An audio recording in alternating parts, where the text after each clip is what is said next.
નમસ્તે બાળ મિત્રો, સ્વાગત છે તમારું મારા નવા વિડીયોમાં। આજે આપણે ગુજરાતી ધોરણ 5 જે 7/4/2025ના રોજ પેપર લેવાયું તેની આપણે આજે ચર્ચા કરીશું, તેનું સંપૂર્ણ સોલ્યુશન જોઈશું।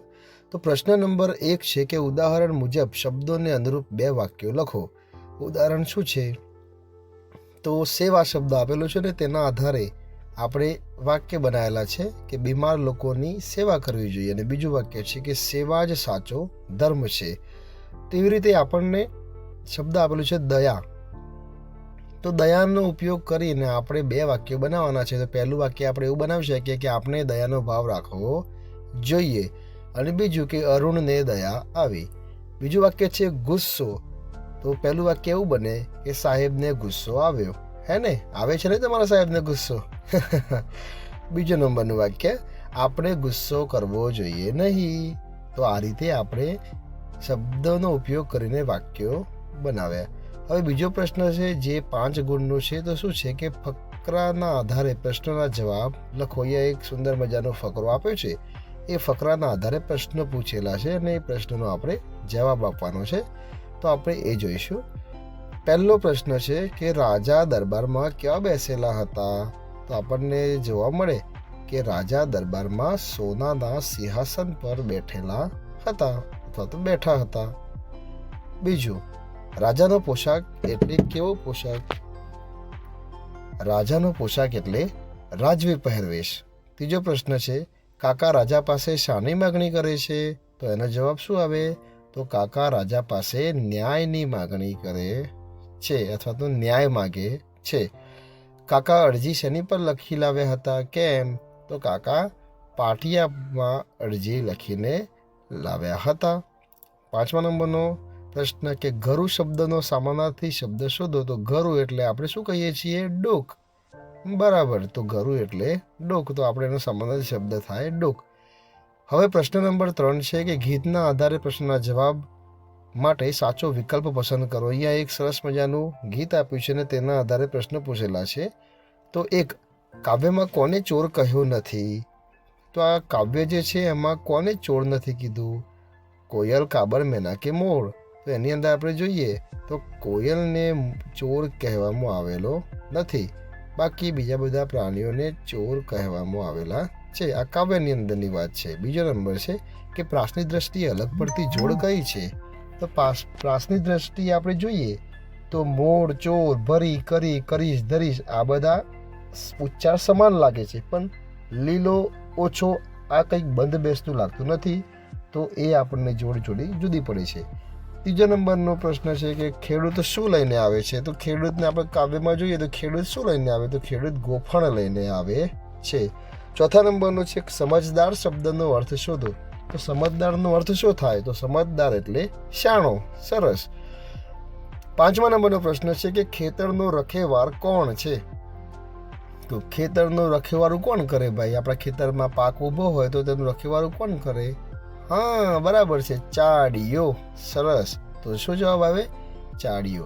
ત્યારબાદ આપણે પ્રશ્ન નંબર 4 જોઈશું। આપેલા શબ્દનો ઉપયોગ કરી 5-6 વાક્યનો અર્થપૂર્ણ સંવાદ બનાવો। શિક્ષક, વિદ્યાર્થી, બીમાર, દવા, બીમારીનું કારણ અને સાવચેતી। તો મિત્રો અહીંયા આપણને સંવાદ બનાવવાની વાત કરી છે, તો આપણે શું બનાવી શકીએ? તો શિક્ષક વિદ્યાર્થીને એમ પૂછે છે કે ચલો ઊભા થાવ અરુણ, તમે કાલે કેમ સારામાં નહોતા આવ્યા? તો અરુણ એવું કહે કે સાહેબ હું કાલે બીમાર હતો। તો શિક્ષક પાછું એવું પૂછે એમને કે તું બીમાર હતો તો તમે તેનું દવા લીધી? તો વિદ્યાર્થી કહે હા સાહેબ મેં એની દવા લીધી છે।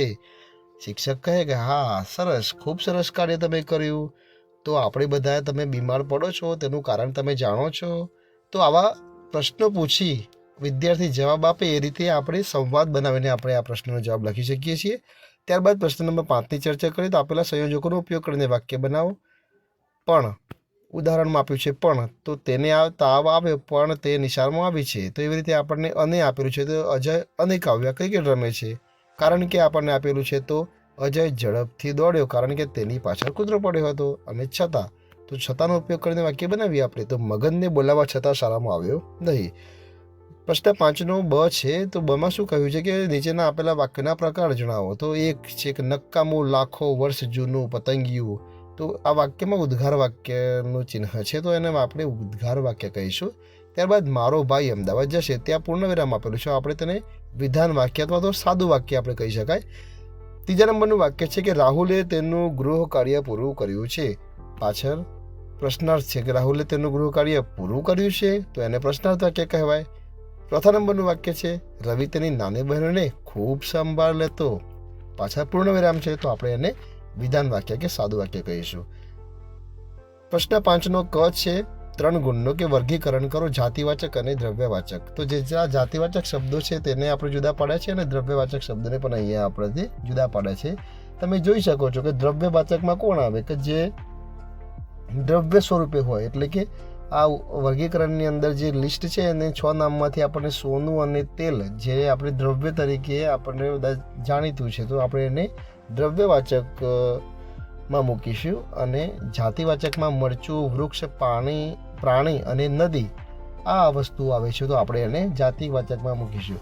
અહીંયા આપણી ભૂલ થવાની શક્યતા નદીમાં રહેલી છે, કેમ કે નદી એ જાતિવાચક કહેવાય, પણ નદીમાં રહેલું પાણી આવે તો એ પાછું દ્રવ્યવાચક થઈ જાય, એટલે આપણને ત્યાં કન્ફ્યુઝન થઈ શકે એવું છે. પણ આપણે તેની ધ્યાન રાખીને આપણે આ બધું કરવાનું હોય છે.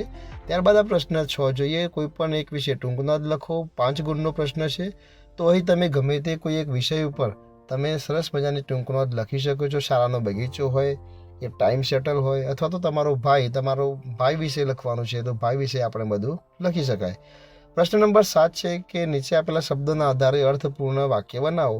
પહેલો છે આવતું જતું, તો એનું વાક્ય આપણે બનાવીએ કે નળમાંથી પાણી આવતું જતું હોય છે. બીજા નંબરનું છે કે ચાલતું બોલતું, એટલે કે એનાથી ઉપયોગ કરીને આપણે વાક્ય બનાવવાનું છે. શું બનાવી શકાય? તો દીપાલી બોલતી ચાલતી છોકરી છે, એવું પણ આપણે વાક્ય બનાવી શકીએ.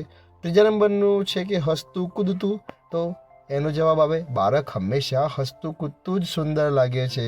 તો આવી રીતે આપણે જુદા જુદા પ્રકારના વાક્યો બનાવી શકીએ છીએ. અહીં લીધેલા વાક્યો માત્ર ને માત્ર તમારી સમજણ માટે છે. તો આવા મારા અલગ અલગ પ્રકારના નવા વિડીયો જોવા માટે મારી ચેનલને લાઈક, શેર અને સબસ્ક્રાઈબ જરૂરથી કરી નાખજો. તો મળીએ આપણે આવા નવા વિડીયોમાં. ત્યાં સુધી આવજો.